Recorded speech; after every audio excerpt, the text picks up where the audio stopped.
राधा स्वामी जी, तो जब हमें दोनों को बाबा जी ने नाम की दात बख्श दी तो हमें बहुत खुशी हुई। भजन सिमरन पर हमने बहुत टाइम दिया, लेकिन मुझे कुछ भी हासिल नहीं हुआ। आप हमारी आप बीती के जो पिछले पार्ट हैं माई स्टोरी प्लेलिस्ट में पूरी की पूरी सुन सकते हो। जब मुझे कुछ भी हासिल नहीं हुआ तो मैंने भजन सिमरन पर धीरे धीरे अपना टाइम देना कम करने लगी। मेरे हस्बैंड इस चीज को लेकर बहुत दुखी हो गए कि जी अब भजन सिमरन पर पूरा टाइम नहीं देती। मुझसे कहने लगे कि तू भजन सिमरन पर क्यों नहीं बैठती, रात को भी सोई रहती है। तो मैंने इनसे कहा सारा दिन घर का काम करो, बच्चा भी संभालो, सभी परिवार वालों को भी देखो और रात को उठ के भजन सिमरन पर भी बैठो। इतना टाइम हो गया भजन सिमरन लिए हुए, कुछ हासिल हुआ है, कुछ मिला है? तो ये मुझसे कहने लगे अच्छा तो तुमने हासिल करने के लिए कुछ भजन सिमरन लिया था, तब तो तू बहुत रो रही थी। उदू ते तेरियां अखां चू अथरू ही नहीं सन मुक्कन दा, रो रो के जिवें सारा दा सारा गुरु तू ही पा लेना। आज तेन कुछ हासिल नहीं हुआ तो तू कह रही है कि मैं भजन सिमरन पर ही नहीं बैठूंगी। उस घड़ी को याद करो जद तू रो रो के नामदान लिया सी ते आपा कहंदे सा उत्थे बाबा जी ने सानू नाम दी दात बख्शी, उत्थे खुद गुरु आया है, हमें पर्ची तक नहीं मिल रही थी। वो टाइम भूल गई तुम? मैंने इनसे कहा वो टाइम तो मुझे याद है, लेकिन ये घर गृहस्थी का काम कर करके मेरी तो मत्ती मारी गई। एक तो आपका बेटा इतना तंग करता है, ना रात को सोता है ना दिन को चैन है इसको, ऊपर से घर का सारा काम करो खोते आऊंगा, उतू भजन सिमरन करो, हासिल ते कुछ हुंदा नहींगा। मैं नहीं बहना भजन सिमरन ते। ये मुझसे कहने लगी अच्छा ये चीजें तो तुम्हें मम्मी ने पहले ही की थी कि भजन सिमरन मत लो। तो मैंने इनसे संगत जी कहा तुहानू ही छेती सी, मैं चलना वा भजन सिमरन लैन। तो मुझसे कहने लगे मैं तो जप रहा हूं ना, कर रहा हूं ना, तेरे ही दिमाग को पता नहीं क्या हो गया। इस चीज को लेकर, भजन सिमरन को लेकर संगत जी हम दोनों हस्बैंड वाइफ के बीच लड़ाई हो जाती थी। लड़ती मैं ही थी, ये मुझे सिर्फ और सिर्फ समझाते ही थे। बड़ा मन दुखी होना। जब मैं अकेले बैठती थी फिर मैं सोचती थी कि मुझे क्या हो गया है, मैं चाहती क्या हूं। बाबा जी ने दिया तो है सब कुछ। मैं चाहती थी मेरे हस्बैंड जो है डेरे जाएं, बाबा जी को माने, सब कुछ करें। आज वो इस तरफ लग गए हैं और मेरा दिमाग खराब होता जा रहा है। मुझे क्या हो गया? लेकिन ऐसे ही संगत जी टाइम निकलता गया, लेकिन मैंने भजन सिमरन पर बैठना बंद कर दिया। बस वही 5-10 मिनट ही बैठती थी। लेकिन मेरे हस्बैंड का रूटीन था बैठना ही बैठना है, करना ही करना है, मुझे समझाना ही समझाना है। लेकिन मेरी समझ से सब कुछ बाहर था। जब बेटा हमारा स्कूल जाने लायक हो गया, नर्सरी क्लास में उसका एडमिशन करवाना था हमें, तो ये मुझसे कहने लगे कि तुम्हें तो पता ही है कि मैं जो नौकरी करता हूं उसमें ज़्यादा पैसा नहीं आता और घर में भी इतनी कोई खास इनकम नहीं है, थोड़ी बहुत हमारी खेती है, उससे कुछ आता जाता नहीं है। तो ऐसे करते हैं इसको कुछ समय के लिए इंग्लिश मीडियम स्कूल में ही डालेंगे, लेकिन एक जैसे नॉर्मल स्कूल भी होते हैं इंग्लिश मीडियम, उसमें डाल देते हैं। उसके बाद इसको फिर एक अच्छे स्कूल, बड़े स्कूल में डाल देंगे। लेकिन मेरा सपना था कि मेरा बच्चा शुरू से ही एक अच्छे स्कूल में जाए।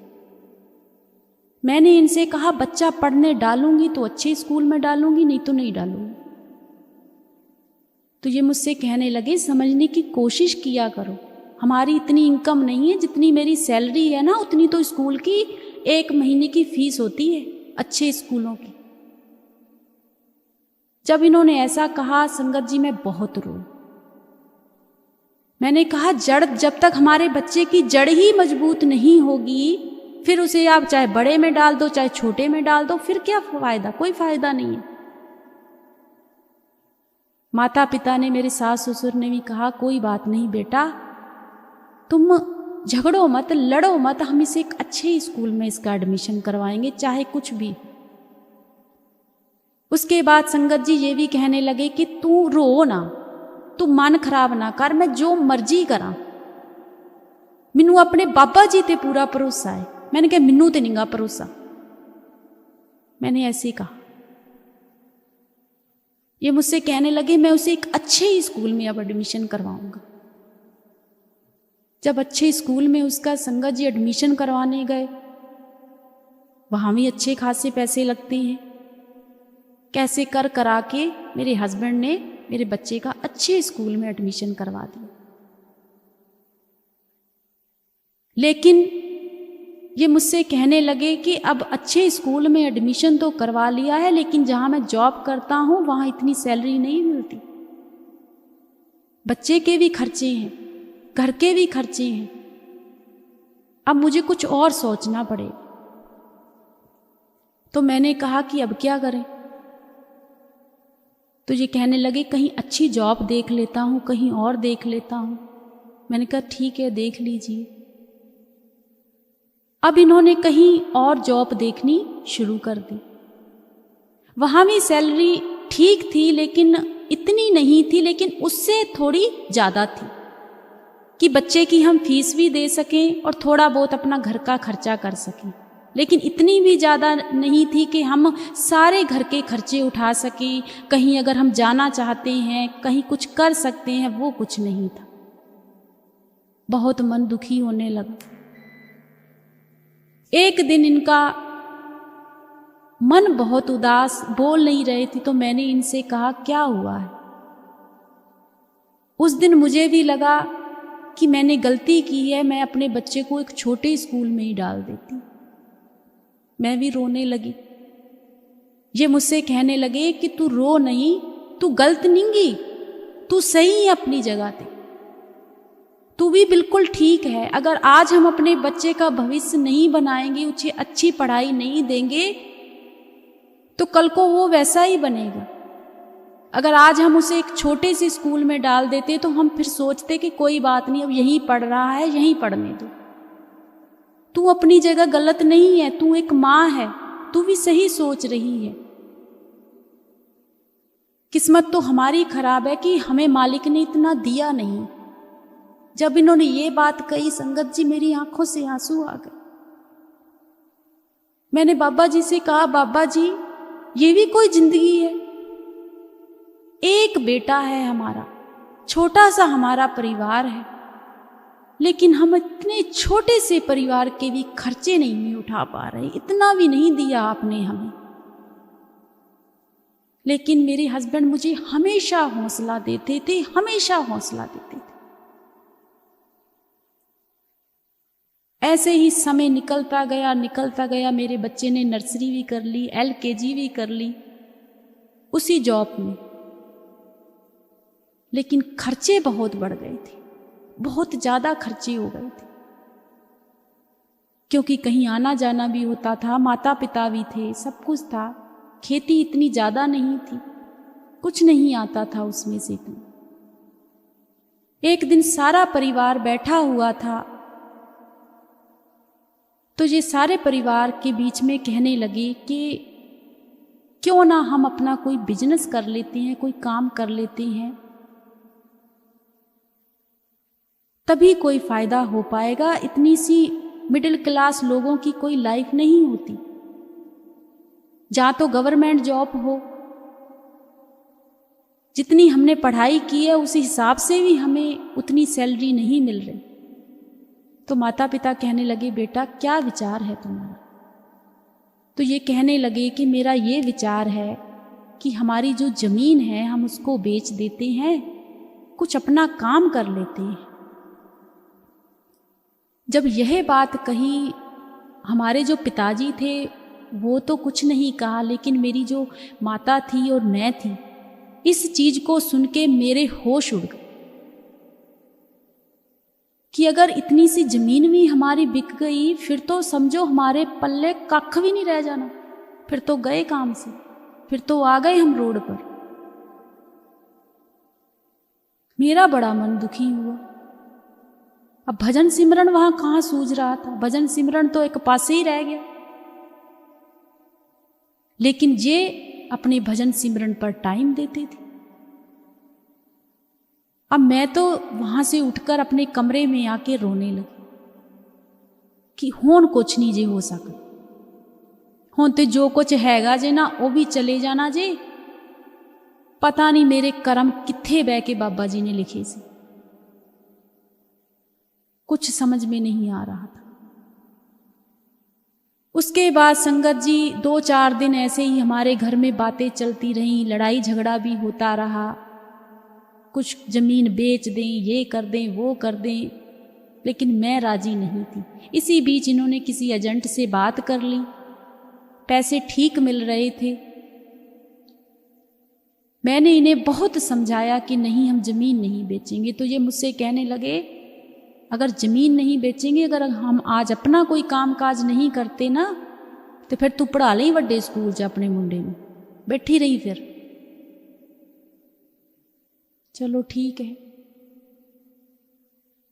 अब इन्होंने एक अच्छे एजेंट से बात करके संगत जी जो हमारी जमीन थी वो बिक गई। जब पैसा हाथ में आया तो उस पैसे की इन्होंने कुछ तो एफडी करवा दी कि हमें जो ब्याज का पैसा आता रहेगा वह हम अपने खर्चे करते रहेंगे या जमा रहेंगे, हम अपना कोई काम करते हैं। तो संगत जी इन्होंने एक वैन बनवाई जिसमें इन्होंने फास्ट फूड, इसमें इन्होंने पिज्जे का काम किया, क्योंकि ये पिज्जा वगैरह सब कुछ इन्हें आता है। इन्होंने बहुत अच्छा काम सीखा हुआ था, इस चीज में ये बहुत ज्यादा टैलेंटेड है। अब इनको सारा कुछ आता था, तो इन्होंने एक वैन तैयार करवाई। उस वैन में भी संगत जी बहुत पैसा लगे। पहले एक वैन खरीदी, फिर उसमें सारा का सारा एक रेस्टोरेंट ही समझो उसमें तैयार करवाया। ये कहीं बाहर चले गए थे, बाहर से इन्होंने वैन तैयार करवाई थी। उस वैन को जब तैयार करके ये लेकर आए अपने ही शहर में, हम तो गांव में रहते थे, हमारे पास में एक शहर है, तो ये कहने लगे कि हम वहां से काम शुरू करते हैं। तब कोई इतना पिज्जे की इतनी शॉप भी नहीं थी, इतना क्रेज बहुत था पिज्जे का, हर तरफ पिज्जा है, पिज्जा है, पिज्जा है। मन में बहुत खुशी लेकिन चिंता भी कि बस अब ये वैन ही है सारा कुछ, क्योंकि जमीन जायदाद जो थोड़ी बहुत थी वो भी बिक गई है। लेकिन इन्होंने बड़ी समझदारी से पैसा लगाया उसमें, कोई वेस्टिंग नहीं की, अच्छा ही काम किया। सच मानिए संगत जी, जिस दिन ओपनिंग थी, जिस दिन इन्होंने, हमने शाम को काम ओपनिंग की थी शहर में, क्योंकि लोग पिज्जा वगैरह जो भी फास्ट फूड है, जो भी फूड है, शाम को ही ज़्यादा खाते हैं। तो हम लोगों ने शाम को ही उस चीज़ की ओपनिंग की। हम लोग भी सारे गए वहाँ पर, मेरा देवर भी था, साथ में मेरा भाई भी था, सभी लोग थे। लेकिन काम नहीं आता था। इन्होंने वैन में काम करना जब शुरू किया संगत जी, इतने लोग, सच मानिए हमें पहले दिन इतनी अच्छी इनकम हुई, इतनी अच्छी इनकम हुई, मुझे लगता है पूरे साल की उतनी सैलरी नहीं मैंने हाथों से दी होगी, इतनी इनकम हुई। उस दिन तो खुशी का कोई ठिकाना ही नहीं कि चलो शुक्र है बाबा जी दा, किते साड़ी भी सुनी जाएगी। अब इनके मन में भी बड़ी खुशी कि अगर ऐसे ही काम आता रहा तो हम तो मालिक कुछ के कुछ बना देगा। संगत जी ऐसे ही टाइम निकलता गया, काम भी चढ़दी कला दे विच, कोई घाटा नहीं, बड़ा वधिया, सारा कुछ बहुत वधिया। बच्चे साडे दियां भी डिमांडां वध गईयां, पापा ये लै आओ, पापा वो लै आओ, पापा भी लिया के देंदे सी। घर च भी बड़ियां खुशियां। लेकिन संगत जी जड़ियां लोकां ने सानू गल्लां कीतियां, राधा स्वामन ने आके जमीन वकवाती है। मुझे कहते थे लोग, जिसमें मेरा कोई वो भी नहीं था, मैंने कुछ भी नहीं कहा था परिवार वालों से, लेकिन बहुत लोग मुझे बातें करते थे, इस लड़की की वजह से सारा कुछ हुआ है, इसी ने सारा कुछ किया है। पहले तो आन के इसने सत्संगी बनवाया, फिर अपने हस्बैंड को काबू में करके उससे जमीन बिकवाई, सारा कुछ इसी ने किया है। बहुत रोती थी मैं, लेकिन शुक्राना ये करती थी कि हमारा कामकाज सही चल रहा है। उसके बाद क्या हुआ संगत जी, धीरे धीरे हमारा काम ऐसे 1 साल बहुत अच्छा चला, बहुत अच्छा। अब इन्होंने मन क्या बना लिया, पैसा भी हमारे पास काफी हो गया था, इन्होंने इकट्ठा किया। इन्होंने क्या मन बना लिया कि अब मैं किसी बड़े शहर में जाके रेस्टोरेंट खोलूंगा। जब इन्होंने कहा कि मैं रेस्टोरेंट खोलूंगा, तो मैंने इनसे कहा कि हमारा इतना अच्छा काम चल रहा है वैन पर, आप बात को मानते क्यों नहीं हो मेरी? जो तुम्हें अच्छा लगता है, जो आपको अच्छा लगता है, बस आप वही करते हो। हमने आपकी सारी बातें मानी, आपने जैसे जैसे कहा, लेकिन इस बात से मैं बिल्कुल राजी नहीं हूं कि आप रेस्टोरेंट खोलो। ये मुझसे कहने लगे कि नहीं, रेस्टोरेंट तो मैं खोलूंगा ही खोलूंगा, मैंने पैसा जमा किया है, सब कुछ मैंने किया है। मैंने कि इतने से पैसे से रेस्टोरेंट नहीं खुलते, बहुत पैसा लगता है। कहने लगे मेरे बाबा जी करेंगे, सब कुछ हो ही करेंगे। उसके बाद क्या हुआ संगत जी, हम आपको आने वाले पार्ट में बताएंगे कि हमारी जिंदगी में क्या हुआ, कितनी मुसीबतें आई, कितनी अड़चनें आई हमारी जिंदगी में, वह हम आपको आने वाले पार्ट में बताएंगे। लेकिन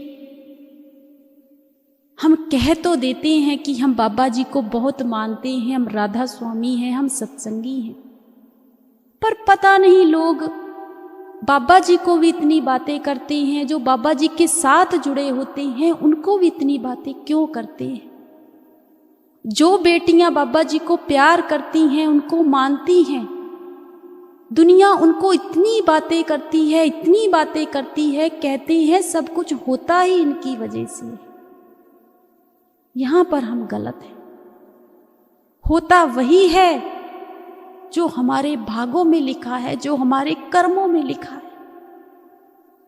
अगर मुसीबत देने वाला गुरु है तो हौसला देने वाला भी गुरु है, प्यार करने वाला भी गुरु है। लेकिन हम कहीं ना कहीं इन चीजों को भूल जाते हैं, जैसे मैं भूल गई थी। हम आने वाले पार्ट में आपको सारी स्टोरी बताएंगे।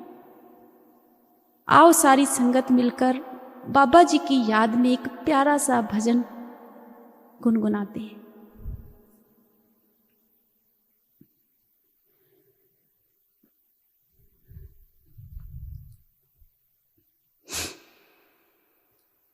घूंघट खोल मुख भीख न मेरा,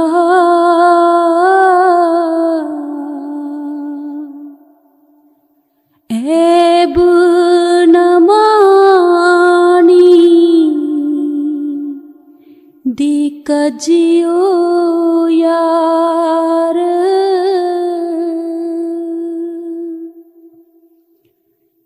घूंघट खोल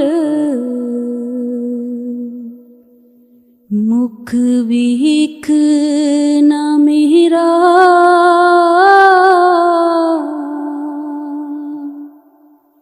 ऐब न मानी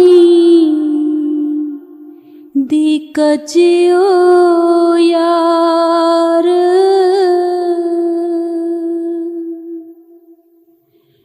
मैं अनजानी तेरा नेह की जाना,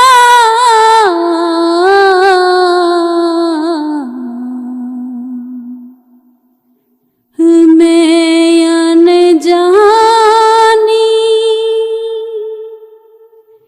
तेरा नेह की जाना,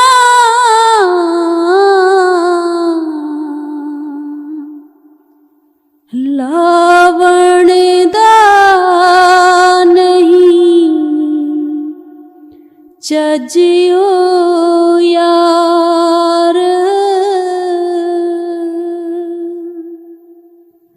लावण दा नहीं चजियो यार, घूंघट खोल मुख वेख ना मेरा,